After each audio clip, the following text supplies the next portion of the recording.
사기라는 책은 잘 알고 계시다시피 지금으로부터 약 한 2100년 전, 기원전 2세기 말 중국의 한나라 때, 한무지의 때에 사마천이라고 하는 사람이 적어놓은 역사서입니다.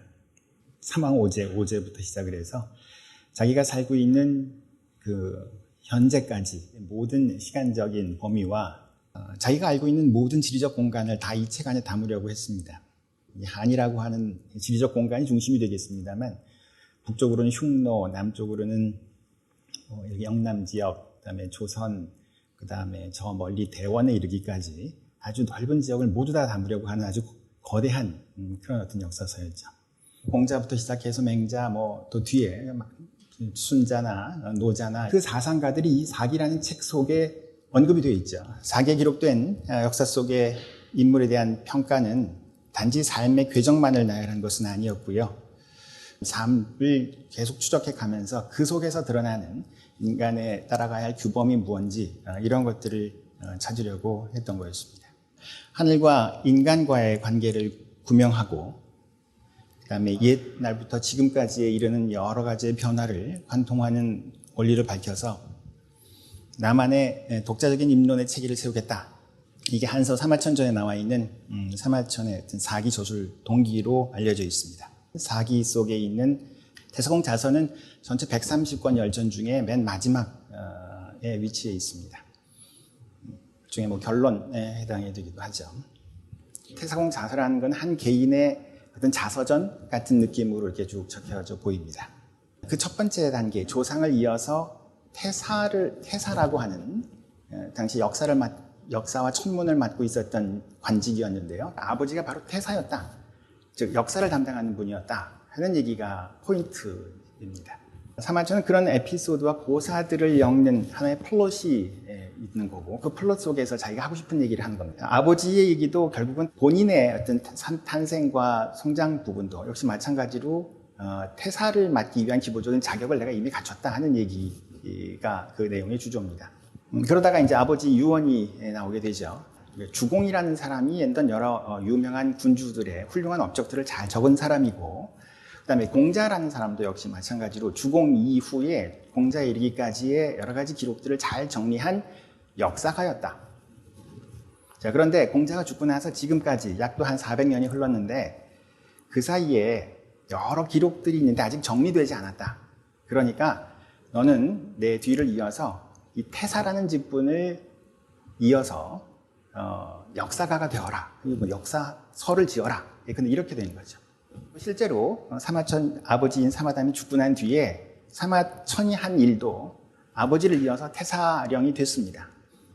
그런데 사마천의 사기가 거듭나는 하나의 아주 중요한 시점을 사마천이 이 태사공저서에 아주 묘하게 적고 있죠. 태사령이라는 이 직분은 기록을 수집하고 그것을 다시 기술하는 역할만 하는 것이 아니라 소위 천문, 천체 현상, 자연 법칙과 인간 간의 관계 이런 것들을 함께 연구하는, 탐구하는 그런 직분이었습니다. 근데 마침 이때 하나 아주 중요한 일을 하지 않을 수 없었는데요. 이게 바로 한무제가 제창한 새로운 역법의 개창이었습니다. 역법의 어떤 개창이라고 하는 것이 굉장히 중요한 의미를 갖고 있듯이 여기도 새로운 세상의 도래를 의미하는 거였습니다. 태초력이라고 하는 것을 만들어 놓고 보니 아버지가 한 말이 다른 뜻이 있었구나 하는 어떤 새로운 자각을 하게 깨달음을 얻게 되죠. 주공이 죽은 뒤 500년의 공자가 있었고 공자가 죽은 뒤 500년의 태초력이 반포가 됐다는 겁니다. 근데 이거는 그냥 단순한 어떤 역사 기록을 이으라가 아니라 뭔가 커다란 사명감이 나한테 지금 부과되어 있다라는 것을 깨닫는 거죠. 그리고 나서 다음과 같은 말을 하거든요. 역전을 바로잡고 춘추를 계승하고 시서 예학의 근본을 따지겠다 하는 얘기를 했습니다. 육경이라고 하는 것이 내가 뛰어넘을 수 없는 저 무엇, 성현의 가르침이 아니라 내가 육경을 대신할 수 있다. 육경을 교정하겠다. 내 나름대로 육경이 맞는지 틀리는지 그 해답을 제시해 보겠다라고 하는 그런 식의 얘기인 거였습니다. 이러다가 마지막에 한 번 더 사마천 인생엔 굉장히 중요한 어떤 경험이 이어집니다. 이게 다름 아닌 이릉 사건이죠. 이릉이라고 하는 사람을 변호하다가 본인이 이제 죽음에 몰리게 되고 겨우겨우 이제 궁형을 당하게 되는 시점입니다. 중요한 거는 사마천이 억울하다는 겁니다. 억울하다는 걸 그냥 단지 분하다, 화가 난다 이렇게 표현하는 게 아니라 왜 이럴까? 본인 생각에는 어떤 옳고 그름, 시비가 세상에 나뿐만 아니라 다른 모든들과 함께 공유하고 있는 줄 알았는데 결과적으로 돌아온 거는 궁형이라고 하는 결과였다는 겁니다. 세상의 시비가 완전히 전도됐다라고 느끼는 지점입니다. 성인의 제시하는 도덕적 가르침은 있지만 그것과 전혀 맞지 않는 그런 현실, 그런 인간의 현실이 벌어지고 있다는 사실을 보지 않고 그냥 성인의 가르침만을 따라온다면 아무 문제도 해결되지 않는다. 이게 사마천의 목소리라고 저는 읽었습니다. 이런 내용이 더 잘 드러나는 부분은 사마천 사기의 열전의 첫 번째를 장식하는 백이열전입니다. 이 사마천의 사기라는 역사서를 통해서 내가 무엇을 어떻게 하려고 하는지가 아주 잘 드러나는 부분입니다.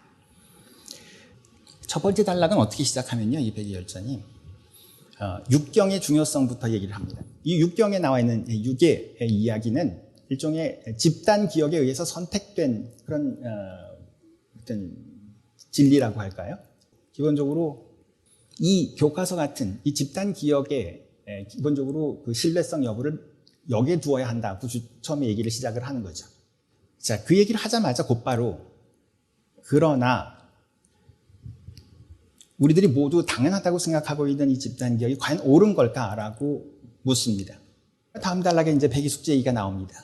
원래 이제 뭐 고죽국이라고 하는 곳에 그 왕자였음에도 불구하고 자기가 그런 걸 전부 버리고 오로지 그 소위 인을 성취하기 위해서 주나라 무왕이 은나라 마지막 임금인 주를 이제 뭐 정벌하러 가는 것을 이제 막았다 이런 얘기잖아요.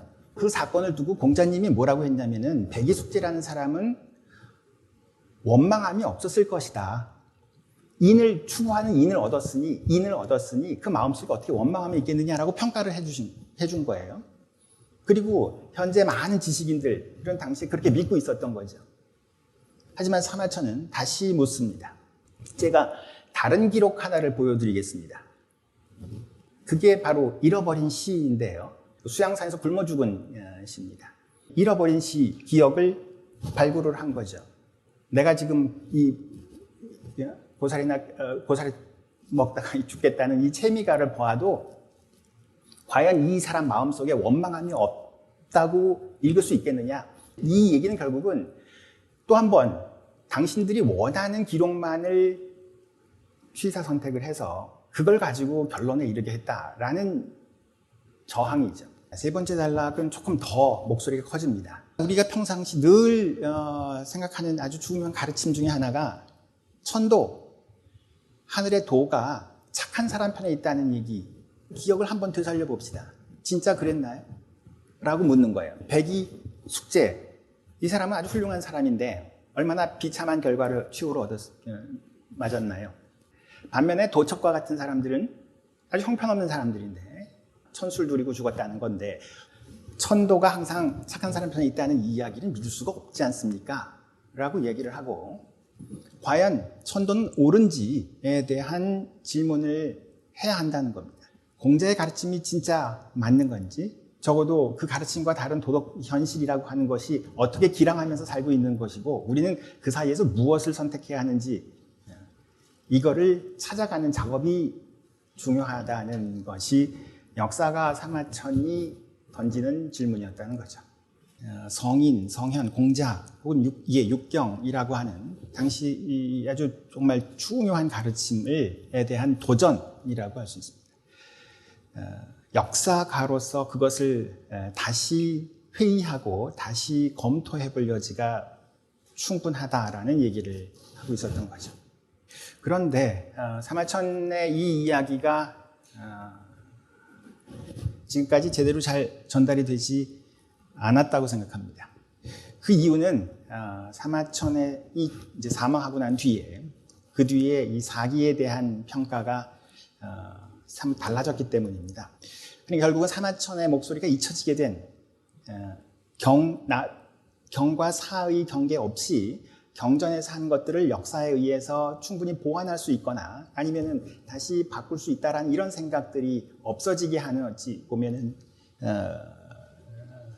주요 인물이 바로 이 반고반표가 아닌가 싶은데요.